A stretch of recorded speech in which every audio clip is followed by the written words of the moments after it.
हमारी कहानी सातो से शुरू होती है, जो एक अकेला और उदास हाई स्कूल का छात्र है और अपने जीवन से ऊब चुका है। वह मन ही मन सोचता है, काश ये रोज रोज की दिनचर्या खत्म हो जाए, ये दुनिया खत्म हो जाए और इसकी जगह कोई दूसरी दुनिया आ जाए। वह चाहता है कि उसके जीवन में कोई ऐसा काम हो जिससे वह इस जीवन से छूट सके। लेकिन बारिश की आवाज सुनकर वह खुद से बात करना बंद कर देता है। वह तुरंत लाइब्रेरी की ओर जाता है ताकि अपना छाता ले आए और फिर घर जाने की सोचे, लेकिन तभी उसे याद आता है कि उसके पास छाता है ही नहीं। वह मन ही मन बुदबुदाता है, मेरी बुरी किस्मत को धिक्कार है, मैं हमेशा के लिए बर्बाद हो गया। मानो वह सोच रहा हो कि किस्मत उसे बारिश रुकने तक इंतजार करवाएगी। हर बार वह बारिश के रुकने का इंतजार करता रहता है। उसी पल इनकिया नाम की एक मशहूर स्कूल छात्रा अंदर आती है। उसके पीछे रियो नाम का एक युवक आता है, जो उससे कहता है, तुम यहाँ क्यों आए हो? सब चले गए हैं और तुम अभी भी यहाँ अकेले हो। फिर सातो ने अपनी परेशानी बताते हुए कहा, मेरे पास छाता नहीं है, इसलिए मैं जा नहीं सका। मैं बारिश रुकने का इंतजार कर रहा हूँ, उसके बाद ही जाऊंगा। तभी अनोखे नोकिया ने उसे एक अलग से रखा छाता देते हुए कहा, चलो मेरे दोस्त, साथ चलते हैं। और इस तरह वे तीनों स्कूल से एक साथ निकल पड़े, रास्ते भर बातें करते हुए। सातो हैरान होकर बोला, ये कैसे हो सकता है कि स्कूल के दो सबसे मशहूर छात्र, जो अपनी सफलता, नाम और सादगी के लिए जाने जाते हैं, मुझसे इतनी इज्जत से बात कर रहे हैं। मैं सचमुच उनकी तरह जीना चाहता हूँ। लेकिन अचानक चलते चलते रियो अचानक रुक गया और बोला, मुझे अपने कानों में बहुत तेज घंटियों की आवाज सुनाई दे रही है। नोकिया को भी वही आवाजें सुनाई दी और वे दोनों सोच में पड़कर खड़े हो गए। सातो ने जवाब दिया, घंटियों की आवाज, लेकिन मुझे कुछ सुनाई नहीं दे रहा। तभी कुछ ऐसा हुआ जिसकी उम्मीद नहीं थी। उनके नीचे एक जादुई घेरा बनने लगा, जिसने उन्हें अचानक उस जगह से पूरी तरह दूर पहुंचा दिया। एक आवाज ने उनसे कहा, सातो, यही तुम्हारी इच्छा थी, तुम्हारी आंखों के सामने पूरी हो रही है। जब उन्होंने दोबारा आंखें खोली तो उन्होंने खुद को एक शानदार शाही महल में पाया, जो सिपाहियों से भरा हुआ था और वे उस देश के राजा के सामने खड़े थे। रियो ने अचानक पूछा, हम कहाँ हैं? बिना किसी इशारा दिए हम यहाँ कैसे आ गए? राजा ने उन्हें शांत करने की कोशिश करते हुए कहा, शांत हो जाओ, मैं तुम्हें सब कुछ समझाता हूँ। लेकिन रियो ने गुस्से से जवाब दिया, हमें अभी आराम करने की जरूरत नहीं है, हम सारी जानकारी ठीक ठीक जानना चाहते हैं। उसी पल राजा ने समझाया, मेरे लोग और मैं इस समय दानव राजा और उसके साथियों के हमले का सामना कर रहे हैं। हमने उन्हें अपने जादू से खदेड़ दिया है, लेकिन ये स्थिति ज्यादा देर तक नहीं रहेगी। इसीलिए हमने अपनी दुनिया को बचाने के लिए नायकों को बुलाया है। हालांकि हमारे नायकों की सोच अलग अलग थी, हर किसी का अपना अलग नजरिया था। रियो का मानना था कि बिना इजाजत के उन्हें बुलाना एक बहुत बड़ा अपराध था। वहीं एनिनोया इस बात से खुश थी कि वह आजाद हो गई थी। अपनी पुरानी जिम्मेदारियों को भूलकर उसे लगा कि सब कुछ पहले से कहीं ज्यादा खूबसूरत हो गया है। सातो को समझ नहीं आ रहा था कि क्या हो रहा है और वह वहीं खड़ा कहता रहा, क्या तुम चुने हुए हो? ये सच है कि तुमने हमें इस धरती के 7 अरब लोगों में से चुना है, इसलिए हमारी ताकत बहुत ज्यादा होनी चाहिए। लेकिन रियो ने गुस्से में उसे रोकते हुए कहा, जरा रुको, ये बकवास बंद करो, चलो घर चलते हैं। राजा ने जवाब दिया, रुको मेरे दोस्तों, इस जगह में आना इसे छोड़ने जैसा आसान नहीं है और तुम्हें यहाँ आने का मकसद पूरा करना होगा और सबसे पहले दानव राजा को खत्म करना होगा। तब रियो फिर से गुस्से में आ गया। सातो ने उसे शांत करने की कोशिश करते हुए कहा, मेरे दोस्त, अपने चारों ओर देखो, तुम्हें पता चलेगा कि यह जगह पहरेदारों से भरी हुई है। अगर तुमने कुछ भी ऐसा बोला या किया जो उन्हें पसंद नहीं आया, तो वे हमें नहीं छोड़ेंगे। उनके लिए हमें मारना आसान होगा, मानो कुछ हुआ ही न हो। रियो बात को समझ गया और उसने सब कुछ जितना हो सके आसानी से चलने दिया। राजा ने आगे कहा, आने वाले समय में जब तक तुम यहाँ रहोगे, हम तुम्हें तुम्हारी दुनिया में वापस भेजने का रास्ता खोजने की कोशिश करेंगे। चिंता मत करो, यहाँ का समय असली दुनिया से अलग है। चाहे तुम कितने भी महीने या साल बिताओ, तुम्हारी अनुपस्थिति का किसी को पता नहीं चलेगा। फिर उसने आगे कहा, तुम तीनों ने आने से पहले घंटियों की आवाज सुनी थी, है ना? उनमें से एक ने पूछा, ये तीनों कौन हैं? सातो ने उत्तर दिया, क्या मैंने कुछ नहीं सुना?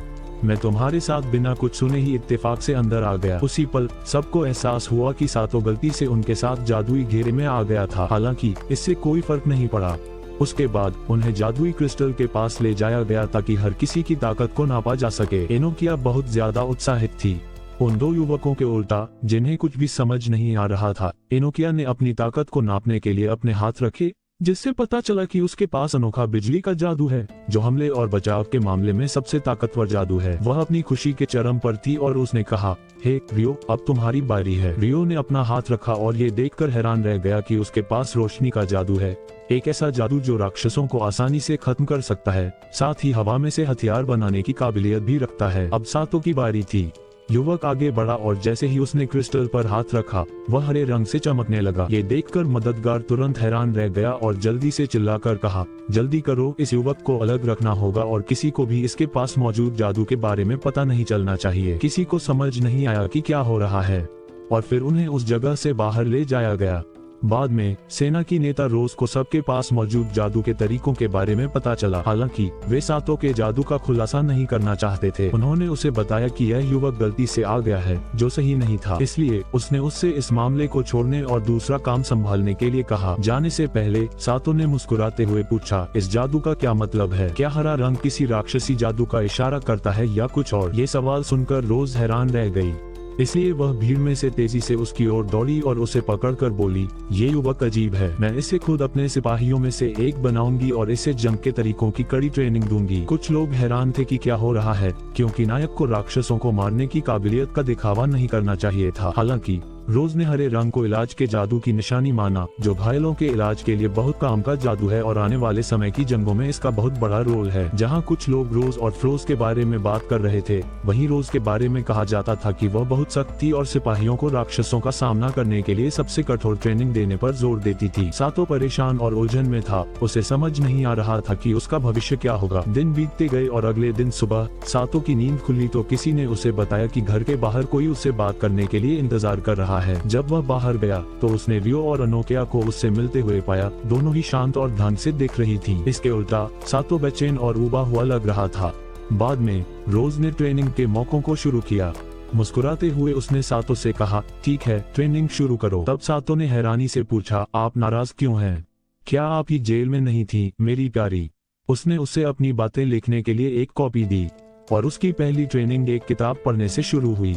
हालांकि भाषा पहले तो समझ नहीं आ रही थी, लेकिन उसने अनुवाद की मदद से उसके सारे मतलब समझ लिए। सातो ने अपनी पढ़ाई जारी रखी, अलग अलग तरह के राक्षसों और हर तरह के राक्षसों के असर के बारे में सीखा, उन पर जादू का असर और उनसे बचने के सबसे अच्छे तरीके। अगले दिन रोज ने उसके साथ शरीर की ट्रेनिंग शुरू की और उसे तेज दौड़ने के लिए कहा। हालांकि ये कसरत उस पढ़ाई से अलग थी जो उसने पहले पढ़ी थी, फिर भी सातो ट्रेनिंग का दीवाना हो गया, इतना कि वह पहाड़ पर तब तक भागता रहा जब तक उसके पैर नंगे नहीं हो गए और टांगों में दर्द होने लगा। वह आगे बढ़ने में असमर्थ होकर जमीन पर गिर पड़ा। तभी लड़की उसके पास आए और उसे छूकर उसका दर्द दूर कर दिया। दिन बीतते गए और सातो दूसरों के साथ होड़ करने लगा, जो सभी उससे ज्यादा मजबूत और तेज थे क्योंकि उन्होंने लंबे समय तक ट्रेनिंग ली थी। 30 दिनों के बाद रियो और अनोकिया सातो की तरक्की देखने के लिए वापस आए और उसमें एक बड़ा बदलाव देखा। उसकी ताकत में अच्छी खासी बढ़ोतरी हुई थी और अब वह अपनी पीठ पर बड़े बड़े पत्थर उठा रहा था। इस बीच टीचर रोज उस पर कड़ी नजर रखती रही, उसके साथ सख्ती से पेश आती रही और उसकी नई ताकत की तुलना में उसके पतले शरीर पर ताने भी मारती रही। उसी समय राजा आया और रोज से सातो को अकेला छोड़ने और उसे उसके परिवार के पास वापस भेजने के लिए कहा ताकि वह उनके साथ रह सके। रोज ने सातो को जवाब दिया, एक मिनट रुको, ये सातो कौन है? ये सबसे बहादुर योद्धा है, बाकी नायकों से भी ज्यादा ताकतवर। बाद में ग्रुप का परिचय सातो से कराया गया, जो उनकी ट्रेनिंग की अगुवाई कर रहा था। टीम के सदस्यों में सेलिया नाम की एक नई लड़की भी थी, जो राज्य के राजा की बेटी थी। सातो ने यहाँ बिताए अपने दिनों के बारे में बताते हुए कहा, शुरुआत में मैं यहाँ के माहौल और कठिन ट्रेनिंग को बर्दाश्त नहीं कर पा रहा था, लेकिन समय के साथ मुझे इसकी आदत हो गई और आप सबके बीच मुझे खुशी मिलने लगी। एक समय इनेनोया सातो के पास आया और उसकी मांसपेशियों की तारीफ करते हुए कहा, कितना मजबूत शरीर है। सातो थोड़ा शर्मा गया, लेकिन रियो ने बीच में टोकते हुए कहा, हमारे साथ होने की कोई अच्छी वजह जरूर होगी मेरे दोस्त, तुम यहाँ अकेले यूं ही नहीं आ गए। सातो ने तसल्ली से जवाब दिया। इसके बाद सातो रोज के साथ बाहर गया और उससे पूछा, अब हम कहाँ जा रहे हैं? रोज ने जवाब दिया, हम पहाड़ पर जा रहे हैं, मेरे साथ आओ और तुम्हें सब पता चल जाएगा।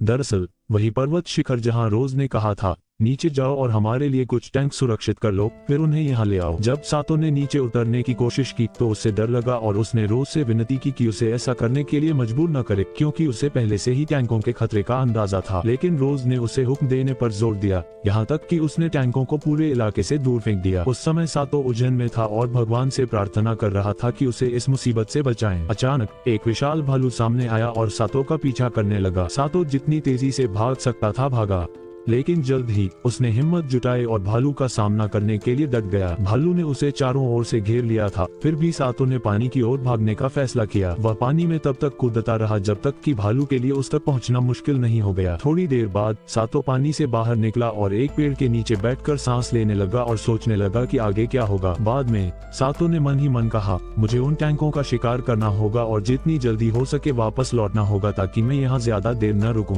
दूसरों से मिलने जाते समय उसे एक घायल खरगोश मिला।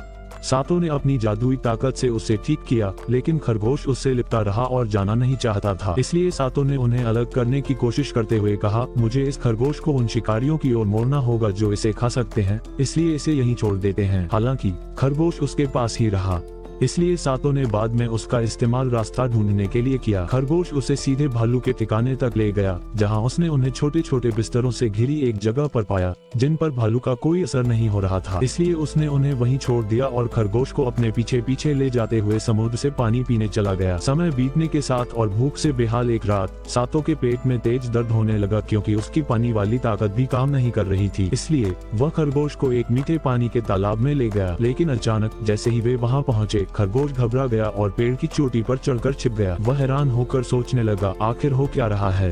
क्या तुम भालू से नहीं डर रहे हो या पानी से डर रहे हो? हालांकि उनके पीछे एक विशाल सांप था जिसका जिक्र किताब में नहीं था, जो खून का प्यासा लग रहा था। उस पल उस युवक को एहसास हुआ कि वह कुछ भी करने में असमर्थ है, इसलिए उसने उसे अनदेखा करने और आगे बढ़ने का फैसला किया। उसके बाद सातो भालू का शिकार करने और उसे मारने के इरादे से उसकी ओर चल पड़ा, लेकिन वहाँ पहुंचकर वह चौंक गया। उसने देखा कि भालू का शरीर बुरी तरह से कटा हुआ था और उसके टुकड़े टुकड़े कर दिए गए थे। वह मन ही मन सोचने लगा कि आखिर उनके साथ क्या हुआ और उन्हें किसने मारा। क्या ये रोज का काम हो सकता है?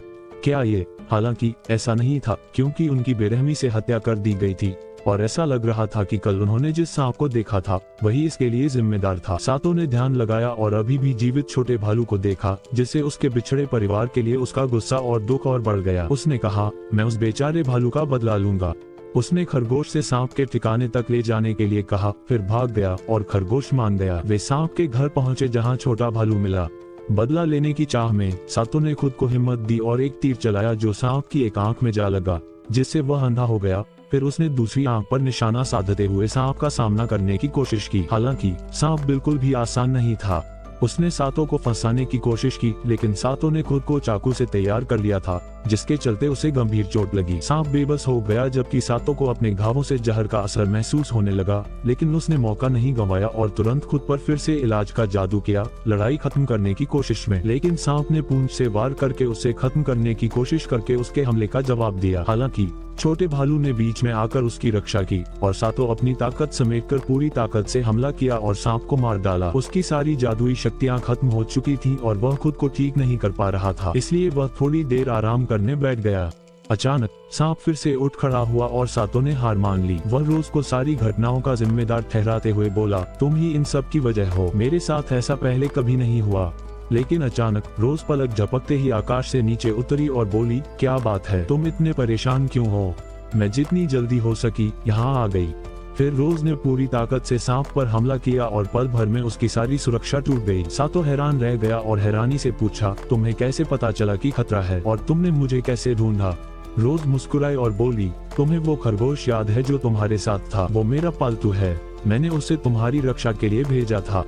जहाँ तक उस सांप की बात है, उसकी ताकत पूरी सेना के बराबर है। मेरे दोस्त, तुमने इम्तिहान पास कर लिया जब तुमने उसे इस मोड़ पर रोक दिया। सातो को थोड़ा गुस्सा आया कि रोज ने उसे अपने हाथों से मौत का सामना करवाया, लेकिन उसने बात संभालते हुए कहा, गुस्सा मत हो, बात बहुत आसान है।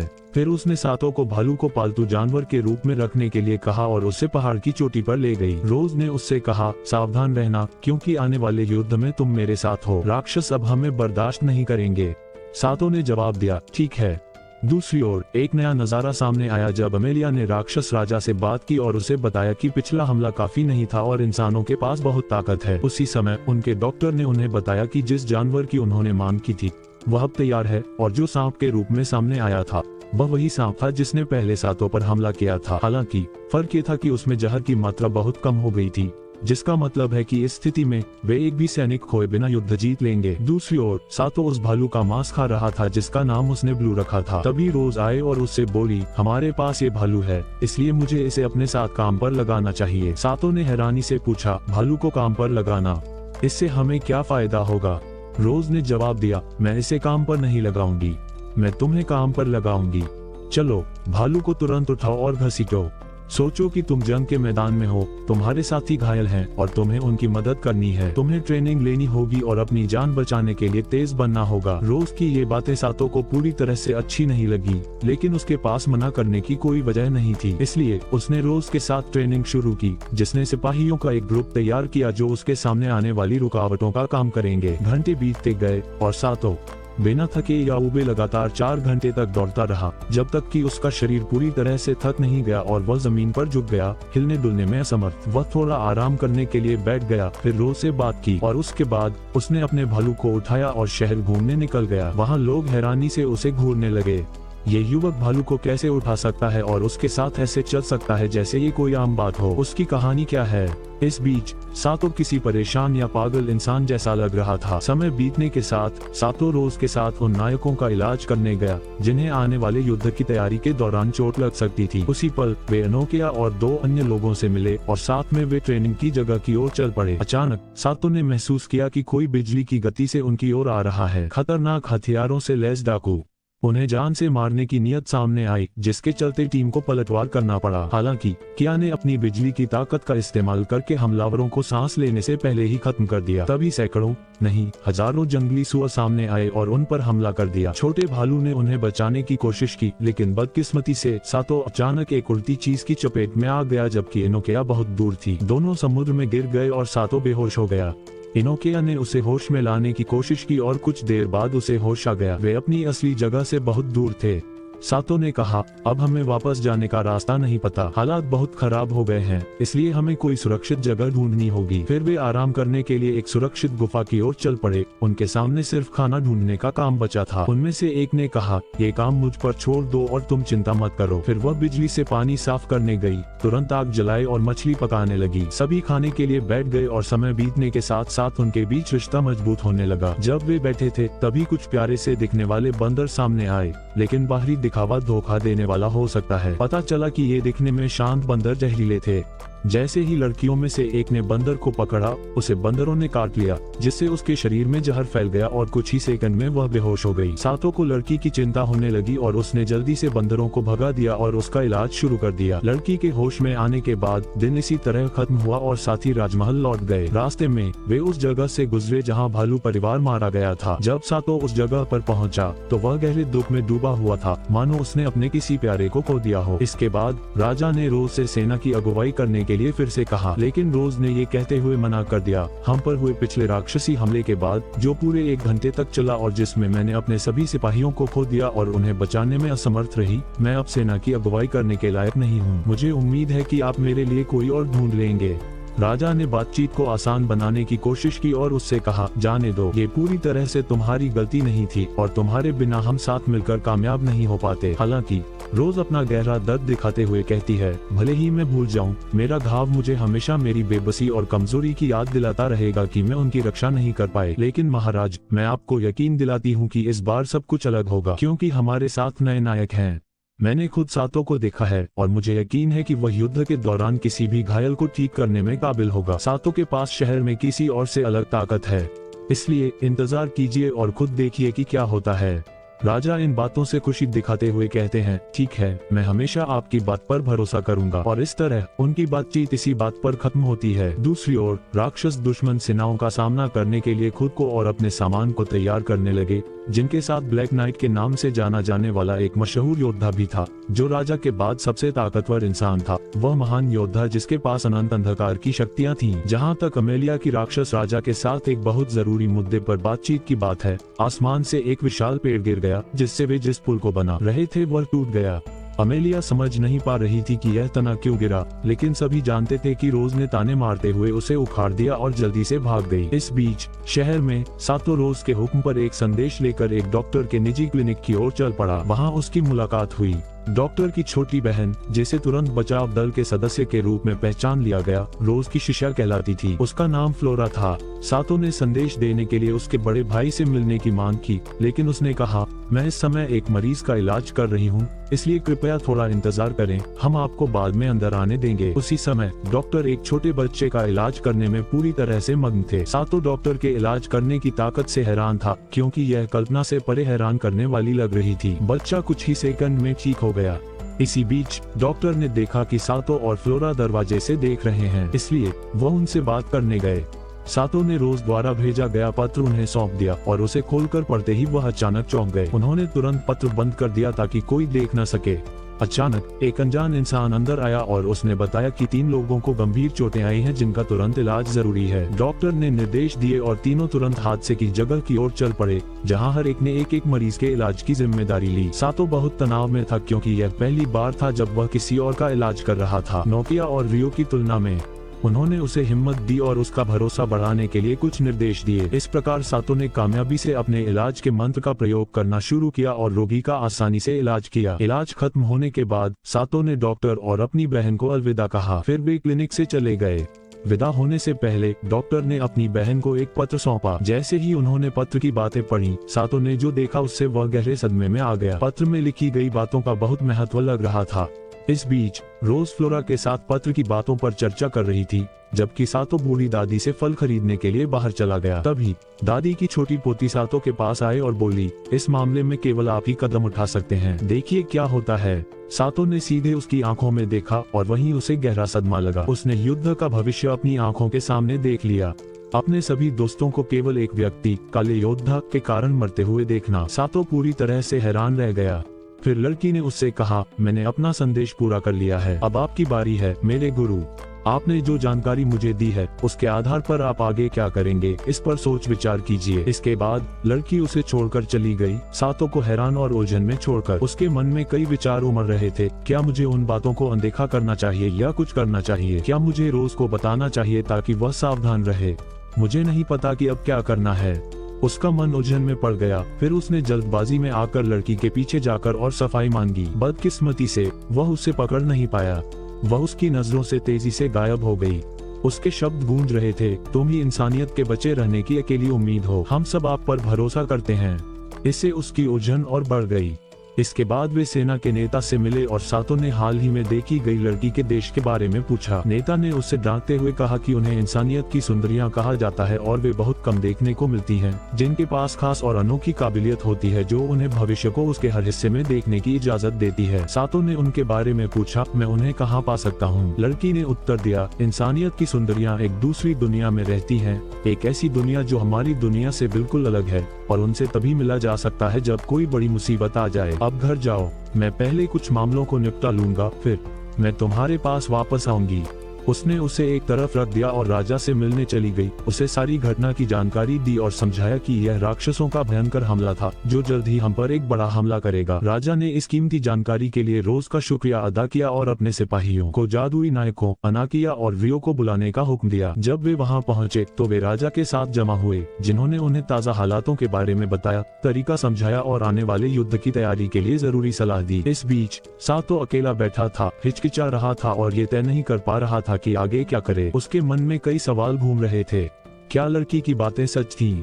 और अगर वे सच थीं, तो क्या इसका मतलब ये था कि जो हुआ उसे केवल वही रोक सकता था? ऐसा कैसे हो सकता है जबकि एक कमजोर डॉक्टर होने के बावजूद उसके पास ऐसी कोई ताकत नहीं थी जिसे वह समझ सके? और उसने अन्य नायकों को बताए बिना खुद उस पर भरोसा क्यों किया? उसके मन में बातें और संभावनाएं बढ़ती जा रही थीं, लेकिन कोई हल नहीं निकल रहा था। तभी रियो उसके पास आए और उससे बोली, आज मैं राजा के साथ थी और उन्होंने हमें बताया, मुझे डर है कि युद्ध जल्द ही शुरू हो जाएगा, लेकिन मुझे एक अजीब सा डर लग रहा है। मुझे अपने सबसे प्यारे दोस्तों को खोने का डर है।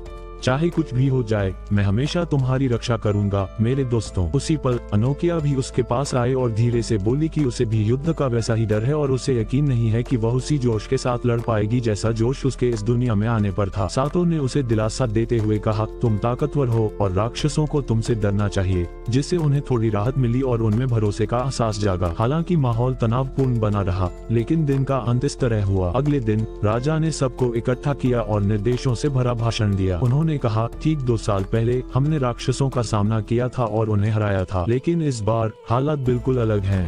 अब हमारे साथ 2 नए नायक हैं जो हमें पिछली बार से कहीं अधिक ताकतवर बनाते हैं। तो हम सबसे ताकतवर कैसे बन सकते हैं?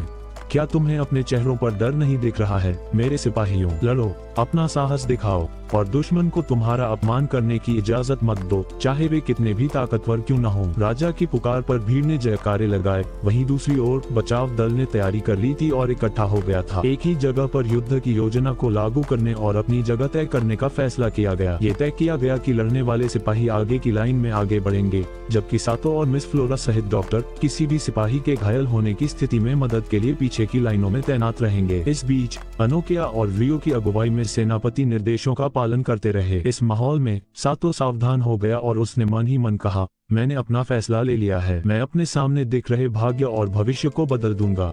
रियो और अनोकिया के साथ हम वापस लौटेंगे और मैं उनमें से किसी को भी अकेले तकलीफ नहीं सहने दूंगा। फिर सातो ने राक्षसों के रूप के बारे में पूछा। रोज ने उसे समझाया कि वे आम इंसानों की तरह दिखते हैं, लेकिन उनके सिर पर सींग होते हैं जो उन्हें इंसानी काबिलियत से कहीं अधिक शक्तियां देते हैं। ये बताया गया है कि राक्षस नेताओं के पास एक अलग ही स्तर की ताकत होती है। संक्षेप में, उनकी ऊर्जा बहुत डरावनी होती है। सातो ने रोज से पूछा, क्या तुम युद्ध से डरती हो? उसने भरोसे के साथ जवाब दिया, मैं बहुत नहीं डरती। इसके उल्टा मैं अपने दोस्तों की रक्षा करने के लिए उत्साहित हूँ और मैं ये ध्यान रखूंगी कि उनमें से किसी को भी कोई नुकसान न पहुँचे। इन बातों ने जोश भर दिया। रोज ने अपनी पुरानी यादें ताज़ा करते हुए उत्साह से कहा, 2 साल पहले जब हम खूबसूरत नौजवान थे और जानते थे कि राक्षस किसी चीज की तैयारी कर रहे हैं, लेकिन हमें पूरी तरह से समझ नहीं आया था कि वह क्या होगा या वे कब हमला करेंगे। हमने उस समय इस पर ध्यान नहीं दिया, इसलिए मैं खुद को कसूरवार मानती हूँ। यहाँ तक कि मैंने तुम्हें इसलिए भी मारा क्योंकि मुझे लगा कि तुम हम सबकी बातें सुन रहे हो। रोज ने आगे बताया कि उस रात वह अपनी टीम के साथ घने अंधेरे में राक्षसों पर नजर रखने के लिए निकली थी, लेकिन बदकिस्मती से कुछ भी साफ दिखाई नहीं दिया, जिसके कारण उसे अपनी टीम को अगले दिन सफर जारी रखने की तैयारी में सोने के लिए कहना पड़ा। दूसरे दिन उन्होंने अपनी खोज जारी रखी और जानवरों के पंजों के निशान पाए, जिससे पक्का हो गया कि यह इलाका राक्षसों का है। उसी समय उन्होंने राक्षसों को बेरहमी से सुअरों का शिकार करते देखा। एक राक्षस ने उन्हें देख लिया और उन्हें डराने के लिए अजीब शब्द बोलने लगा। उस समय सातो को अपने आप पर पूरा भरोसा था और उसने सबकी रक्षा करने का फैसला किया, इसलिए वह हवा की शक्ति से तेजी से आगे बढ़ा। हालांकि हवा का असर उसके खिलाफ कमजोर था और वह उससे बच नहीं सका, जिसके चलते उसे कुछ चोटें आईं। रोज ने खुद को अलग अलग आकार के तराशे हुए चाकुओं से घिरा पाया, जबकि दानव उसके ऊपर मंडरा रहा था, हमला करते हुए कह रहा था, तुम इस लड़ाई से जिंदा नहीं बचोगे। लेकिन उसका हौसला कभी नहीं टूटा और लड़ाई दोनों तरफ से बदलती रही। रोज ने अपनी पूरी ताकत से दानव पर हमला किया, लेकिन उसके हमले बेबस और पुराने जमाने के थे, जिससे उसकी आंखों में चोट लग गई। वह अपने घावों को ठीक नहीं कर सकी क्योंकि उस पर इस्तेमाल की गई तलवार पर जादू टोना किया गया था। रोज ने गुस्से में फिर से हमला करने की कोशिश की, लेकिन दानव ने उसके पैर पर जोरदार वार किया, जिससे उसकी जान बाल बाल बची। उसी पल उसका मददगार हंसते हुए बीच में आया और उससे बचाने के लिए खुद की कुर्बानी दे दी, जिससे रोज बहुत दुखी हुई। उसने खुद को संभाला और उससे माफी मांगने लगी। उसे यकीन नहीं हो रहा था कि यह सब उसकी लापरवाही के कारण हुआ था। शैतान ने हंसते हुए कहा, मुझे तुमसे लड़ने में मजा आ रहा था, लेकिन तुम बहुत कमजोर लग रही थी। जैसे जैसे अंत नजदीक आया, लड़ाई और तेज होती गई। अचानक रोज बहुत गुस्से में आगे बढ़ी, तलवार लहराते हुए, और एक जोरदार वार किया जब तक कि उसने तलवार को उठाकर शैतान के सिर के ऊपर से नीचे नहीं गिरा दिया, जिससे वह जमीन पर गिर गया। युद्ध खत्म होने का ऐलान करते हुए रोज राजा के पास लौट आए और विनती करते हुए बोली, मुझे सिपाही के पद से हटा दीजिए। जो कुछ हुआ है उसके बाद मैं सेना की अगुवाई करने के लायक नहीं हूँ। फिर वह राजा को छोड़कर गहरे दुख में डूब गई।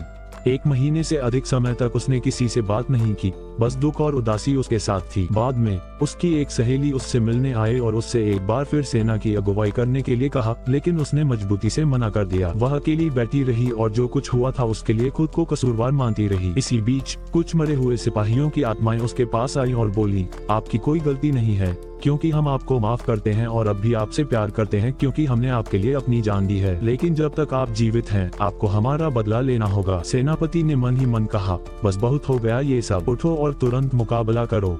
उसी पल लड़की में फिर से जोश जाग उठा। इसलिए उसने सेनाओं की अगुवाई करने और अपने साथियों की हत्या का बदला लेने का फैसला किया। उस दिन से उसने सिपाहियों को सबसे ऊंचे स्तर की ट्रेनिंग देना शुरू कर दिया। जैसे जैसे दिन बीतते गए, सातो बहुत हैरान और परेशान होता गया और सोचने लगा, आपने मुझसे कहा था कि आप और भी मजबूत सिपाहियों को ट्रेनिंग देंगी, तो फिर कैसे? क्या मुझे आपसे कोई फायदा होगा क्योंकि मैं कमजोर हूँ और आपके किसी काम का नहीं हूँ? लड़की ने मजबूती से जवाब दिया, चिंता मत करो मेरे दोस्त, तुम ताकतवर और शक्तिशाली हो। अगर तुम ताकतवर नहीं होते तो इन कठिन ट्रेनिंगों को बर्दाश्त नहीं कर पाते। युद्ध का समय आने तक अपनी ट्रेनिंग पर ध्यान दो और हम जीतेंगे। साथ ही मुझे किसी को मारना ही है, चाहे कुछ भी हो जाए। ऐसा लगता है कि पुराने हिसाब किताब अभी बाकी हैं। और इस तरह दिन समाप्त हुआ। अगली सुबह सातो बेचैनी से उठा। आने वाले युद्ध में क्या होगा इसके बारे में सोच रहा था। उसे हंसाने और उसका तनाव कम करने की कोशिश की, लेकिन सातो चुप रहा। रियो अंदर आया और उनसे बोला, बातें काफी नहीं हैं, चलो कसरत शुरू करते हैं। दुश्मन की सेना करीब आ रही है। पहाड़ की चोटी पर रियो और अनोकिया सातो के साथ मिलकर आते हुए राक्षसों को देखने के लिए इकट्ठे हुए, लेकिन अचानक राक्षस उनकी नजरों से ओझल हो गए। बाद में उन्हें एहसास हुआ कि उन्होंने छलावे के जादू का इस्तेमाल करके एक जाल बिछाया था, जिसे उन्हें लगा कि दुश्मन दूसरी दिशा से आ रहा है। नायकों ने तुरंत स्थिति को समझा और लड़ने के लिए नीचे उतर गए। सातो रोज के साथ खड़ा था और अतिरिक्त सलाह दे रहा था। सिपाहियों को निर्देश देते समय अचानक 2 घायल सिपाही अंदर आए। सातो ने तुरंत उनका इलाज शुरू कर दिया। उनमें से एक का इलाज करते समय उसने एक बातचीत सुनी, जिससे पता चला कि एक सांप उनकी लाइनों को तोड़कर बेरहमी से मार रहा है। उसने सोचा, क्या ये वही सांप है जिसे रोज ने पहले मारा था? लेकिन रोज ने उसे साफ कर दिया कि उसकी भूमिका एक डॉक्टर की है, न कि केवल एक योद्धा की, और उसे युद्ध का काम नेताओं पर छोड़ देना चाहिए और घायलों के इलाज पर ध्यान देना चाहिए ताकि वह अपने इरादे से भटके नहीं। नजारा युद्ध के मैदान में बदल गया, जहां काला योद्धा आत्मविश्वास से भरे कदमों से आगे बढ़ रहा था, किसी पर हमला करने को तैयार नहीं था। वह इंसानी सिपाहियों को गौर से देख रहा था, उनकी कमजोरी पर हैरान था और अपनी ताकत साबित करने के लिए एक मजबूत विरोधी की तलाश कर रहा था। साथ ही एक सिपाही पर पीछे से छिपकर हमला करने की योजना बना रहा था। वह मजाक में हंसा और बोला, तुम सब कमजोरों का झुंड हो, मैं उस ताकतवर की तलाश में हूँ जो मुझे इस युद्ध की ऊब से आजादी दिला सके। काला योद्धा सचमुच पागलपन की हालत में लग रहा था। बाद में रोज और सातो अपनी टीम के साथ जमा हुए। जैसे ही रोज ने शुरुआत की, उनके साथ ब्लैक नाइट और उसकी ताकत पर चर्चा करते हुए सातो को पुरानी देखी बातें याद आईं और उसे रोज की बातों पर यकीन होने लगा। ब्लैक नाइट उनमें सबसे खतरनाक विरोधी था और उसे जल्द से जल्द खत्म करना जरूरी था। सिपाहियों ने खुद को बांट लिया। लड़ने वाले सिपाहियों को आगे की लाइन में आगे बढ़ने का फैसला किया गया, जबकि सातो और मिस फ्लोरा जैसे डॉक्टर घायलों को तुरंत डॉक्टरी मदद देने के लिए पीछे की लाइनों में तैनात रहे। सेना के नेताओं ने अपने हुक्म मजबूती से जारी किए।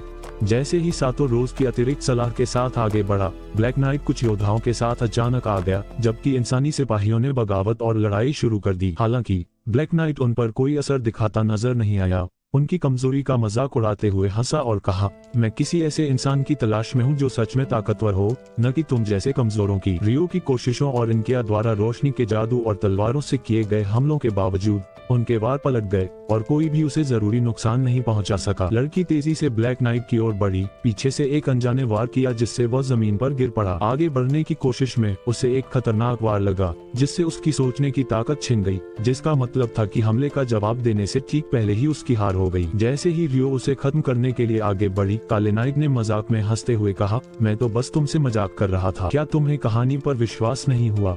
उसी पल युद्ध और तेज हो गया। रियो और अनोकिया ने काले नाइट पर लगातार वार किए, जबकि लड़की ने अपनी तलवार से उस पर तब तक वार किया जब तक वह जमीन पर गिर नहीं गया। उसके हार मानने के साथ ही यह साफ हो गया कि वह अब सोचने का शब्द नहीं बोल सकता, जिससे नायकों को बदला लेने का मौका मिल गया। अपने गुस्से से भरकर सातो आगे बढ़ा और काले नाइट को चुनौती देते हुए बोला, आओ मुझसे भिड़ो। क्या तुम्हें लगता है कि तुम मेरे दोस्तों को मार सकते हो जब मैं यहाँ हूँ? अब मैं ही तुम्हें खत्म करूँगा। इस तेज लड़ाई के साथ ही नायकों के दिलों में गुस्सा और पक्के इरादे की भावनाएं जाग उठी और इस प्रकार बदले का युद्ध शुरू हो गया। किस्मत बदलने और अपने दोस्तों को बचाने की कोशिश में सेनाएं काले नाइट के खिलाफ उमड़ पड़ी। एक ही वार में उसने योद्धा को दूर फेंक दिया। उसी पल लड़के ने मौके का फायदा उठाया और दौड़कर आगे बढ़ा। सातो ने अपने साथियों का हालचाल पूछा। खुशकिस्मती से वे जीवित थे।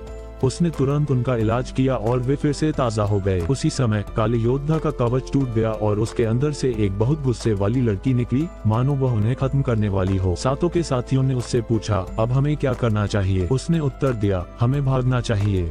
सातो ने बच्चों को उठाया और पूरी ताकत से भागा, जबकि काले योद्धा ने उसे रोकने की नाकाम कोशिश की। सातो उन्हें सुरक्षित जगह पर ले जाने में कामयाब रहा, फिर अकेले ही योद्धा पर हमला करने के लिए लौट आया। योद्धा ने उससे कहा, तुम मेरे पास आए हो तो आओ। सातो ने अपनी पूरी ताकत से हमला किया और कई तेज वार किए। अचानक सातो ने उसके ज्यादातर हमलों को रोक दिया, जबकि बचे हुए वारों ने लड़की के कवच का एक और हिस्सा तोड़ दिया। उसी पल लड़की गुस्से से भड़क उठी और बिना सोचे समझे हमला कर दिया, लेकिन सातो ने अपने हुनर से उसे मात दे दी। इनिया ने सातो की ताकत को देखकर हैरानी और तारीफ जताई। इसी बीच रियो की नींद खुली और उसने देखा कि सातो अकेले ही लड़ रहा है, पूरे साहस के साथ डटा हुआ है और उनके हमलों का सामना कर रहा है। उसके एक वार में उसका हथियार उसके अपने हाथ में ही घुस गया, लेकिन उसने अपनी ताकत से खुद को ठीक किया और फिर दाएं बाएं वार करते हुए अपना हमला जारी रखा। सातो उनके सामने झुकने वाला नहीं था। उसने अपनी पूरी ताकत लगा दी, जिससे उनके चारों ओर घना धुआं छा गया और वह एक बार फिर सामने आया, अपनी जादुई ताकत को पूरी तरह से बढ़ाकर अपना हमला जारी रखा। अचानक लड़की उसकी नजरों से गायब हो गई, क्योंकि उसे कुछ भी समझ नहीं आ रहा था। सातो ने इस मौके का फायदा उठाया और लड़की पर जबरदस्त गुस्से से हमला किया, लेकिन लड़की ने अचानक अपना राक्षसी रूप दिखाया और उस इलाके में एक भयंकर बवंडर बना दिया, जिससे वह उससे दूर धकेल दी गई। लड़की की तलवार का आकार दोगुना हो गया और रियो की हिफाजत पक्की करने और अपना भरोसा वापस पाने के बाद सातो ने एक ताकतवर हमले की तैयारी की। सातो हिम्मत के साथ लड़की की ओर बढ़ा और योद्धा गुस्से से उसका इंतजार कर रहा था। दोनों ने बेवकूफी से एक दूसरे पर हमले किए, हर तरफ से वार करते हुए। उनकी ताकत बराबर थी। दोनों ने अपने लोगों के लिए लड़ाई में अपनी पूरी ताकत लगा दी। सातो का गुस्सा बढ़ता गया, उसकी ताकत लगातार बढ़ती गई। आखिर में वह उसकी बचाव लाइन को तोड़ने में कामयाब हो गया और उस तक पहुंचकर उस पर वार करने लगा। अपनी पूरी ताकत से दाएं बाएं और हर तरफ से बेरहमी से वार करते हुए उसने उस पर हमला किया और अंत में बहादुरी से उसे हरा दिया। जब राक्षसों ने देखा कि उनका सबसे ताकतवर योद्धा हार गया है, तो वे पीछे हट गए और जल्दी से युद्ध के मैदान से दूर चले गए, बड़बड़ाते हुए, अपनी हद जानो कायरों। फिर सातो घायलों की देखभाल करने के लिए मुड़ा और सभी ने उसके इस काम के लिए उसे धन्यवाद दिया। उसी समय नायकों ने उस विशाल सर्प को खत्म करना चाहा, जो सिपाहियों की सुरक्षा के लिए खतरा था। सातो उनके साथ लड़ना जारी नहीं रखना चाहता था, लेकिन रोज ने उससे कहा, मुझे बताओ कि तुमने ये सब कैसे किया। सर्प से निपटने का काम नायकों पर छोड़ दो। लड़के ने उसका मतलब समझ लिया और उन्हें बुलाया, फिर रोज के साथ उस जगह की ओर चल दिया। ब्लैक नाइट की हार और कैदी के रूप में पकड़े जाने की खबर राक्षसों के कानों तक पहुंची, लेकिन अमेलिया को अपनी सुनी हुई बात पर यकीन नहीं हुआ। उसने अपने सिपाहियों में सबसे ताकतवर इंसान से पूछा कि क्या ये रोज ने किया था। इस पर उसने उत्तर दिया, नहीं, वह एक लड़का था जिसकी इलाज की ताकत रोज से कहीं अधिक थी। उसकी ताकत की कोई सीमा नहीं है। ये सुनकर लड़की कांप उठी। ये सुनकर रोज ने आगे के नुकसान से बचने के लिए अपनी सेना वापस बुलाने का फैसला किया और कहा, जान लो, तुम एक तरफ से लड़ रहे हो। राक्षस बहुत ताकत वाले होते हैं और घमंडी बने रहते हैं। दूसरी ओर नायकों ने सर्प को हरा दिया और रोज ने युद्ध में सातो की मेहनत के लिए उसकी तारीफ की। उसी पल लड़का रोने लगा और बोला, मुझे लगा कि मैं आपके और आपकी सलाह के लिए किसी काम का नहीं था, खासकर उन बातों के लिए जो आपने मुझे एक बार कही थी। नेता बनो, क्योंकि इतिहास सिपाहियों को याद नहीं रखता। उन बातों ने मेरा जीवन बदल दिया। वह कुछ देर तक रोता रहा, जब तक कि वह थक नहीं गया। लड़के को घर ले जाया गया और अगली सुबह राजा ने नायकों को इनाम दिया और अंत में सातो को नायक के रूप में माना। उसी पल लड़का हंसने लगा, जबकि रोज ने उसे मारते हुए कहा, थोड़ी इज्जत रखो, तुम देश के राजा के सामने हो। फिर वह भालू की ओर मुड़ी और उससे कहा, तुम तो अपनी जगह से हिले भी नहीं। ऐसा लग रहा है जैसे तुम बिना हिले खा रहे हो और अभी भी तुम एक जगह जमे हुए तरबूज की तरह दिख रहे हो। मुझे तुम्हें थोड़ा दौड़ाना चाहिए। लड़का खुशी से झूम रहा था, लेकिन तभी रोज के एक साथी ने आकर उसे बताया कि राजा उससे अभी मिलना चाहते हैं। सचमुच लड़का चल पड़ा और अपने सफर के दौरान उसने देखा कि सभी लोग उसके चारों ओर जमा होकर उसके द्वारा किए गए काम के लिए उसे धन्यवाद दे रहे थे, यहाँ तक कि उन्हें बचाने के बदले में उसे तोहफे भी दे रहे थे। लड़का राज्य में पहुंचा और राजा से मिला और बोला, मैं चाहता हूं कि आप उस योद्धा से पूछताछ करें जिसे हमने पकड़ा है और उससे राक्षसों के बारे में सारी जानकारी निकलवाएं, क्योंकि मुझे लगता है कि उसकी शक्ल से पता चलता है कि उसे ये सब करने के लिए मजबूर किया जा रहा है। राजा ने उत्तर दिया, ये सच है कि वह आसानी से जानकारी दे रही है, लेकिन अभी तक हमें उससे कुछ भी हासिल नहीं हुआ है। और चिंता मत करो, लड़की ने खुद तुमसे मिलने की इच्छा जताई है। लड़के ने कहा, ठीक है, और तुरंत उसकी ओर चल पड़ा। लड़की ने उससे कहा, मैं तुमसे मिलना चाहती थी।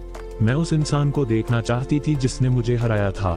इस पर उसने जवाब दिया, मैं जानता हूँ कि तुम अपने दिल की गहराई में तकलीफ और दर्द में हो, इसलिए मुझे तुम्हारी मदद करने दो और यह समझने दो कि तुम ये सब क्यों कर रही हो। पहले तो लड़की बोलने में हिचकिचा रही थी, लेकिन सातो ने उसे गले लगाया, उसका कवच उतारा और उसके घावों का इलाज किया। इस तरह बोलने में हिचकिचाहट के बाद लड़की सामान्य हो गई। फिर उसने रोज को बुलाया और उसके कमरे में जाते हुए उससे कहा, तुम्हारे दो रास्ते मौजूद हैं, आपको वही चुनना होगा जो आपके लिए सही हो। या तो कैदी बनकर मौत तक जेल में रहो या मेरे पीछे आओ और इंसानी सेना के प्रति वफादारी की कसम लो। बेशक फैसला तुम्हारा है। लड़की दूसरा रास्ता चुनती है। इसके बाद रोज उसे घर ले आती है और उसे बताती है कि उसे सातों के साथ हर दिन ट्रेनिंग लेनी होगी। बाद में रोज को बताया जाता है कि वह आज सेना के साथ एक खोज मिशन में हिस्सा लेगी। रास्ते में वह बाकी राज्यों से होकर गुजरेगी और उन्हें आने वाले युद्ध के लिए तैयार रहने के लिए कहेगी। युवक उससे कहता है, ठीक है, फिर चला जाता है। लेकिन रास्ते में उसकी मुलाकात अनोखिया से होती है, जो इत्तेफाक से उसके साथ थी। रास्ते में उसकी मुलाकात उस छोटी लड़की से भी होती है जिसने पहले उसे भविष्य दिखाया था, और वह उससे कहती है, मैं चाहती हूँ कि तुम मेरे लिए किए गए एहसान का बदला चुकाओ। युवक उसे देखकर खुश होता है और कहता है, हे लड़की, जो चाहो मांग लो, क्योंकि तुमने ही दुनिया को बचाया है, मैंने नहीं। अगर तुम आसमान से तारा भी चाहो तो मैं उसे तुम्हारे लिए ला दूंगा। वह जवाब देती है, नहीं, मुझे किसी सितारे या ऐसी किसी चीज की जरूरत नहीं है, बस मेरी माँ बीमार है और उन्हें तुरंत इलाज की जरूरत है। मैं चाहती हूँ कि आप आकर उन्हें ठीक कर दें, अपनी काबिलियत से उन्हें खुश करो। युवक कहता है, बहुत अच्छा, लेकिन इस शर्त पर कि मैं तुम्हारी दुनिया के बारे में और जानूं। हे लड़की, वह राक्षसों की दुनिया की कहानियाँ सुनाने लगती है और उससे कहती है, लगता है तुम्हें मेरे साथ की जरूरत है, मैं तुम्हें सैर कराती हूँ। युवक खुश हो जाता है और उससे कहता है, ठीक है, और यही हमारे एनीमे का पहला एपिसोड समाप्त होता है। अगर आपको ये पसंद आया तो लाइक और सब्सक्राइब करना न भूलें और इस वीडियो के लाइक्स की संख्या 2000 से ज्यादा करें ताकि मैं और एपिसोड अपलोड कर सकूं।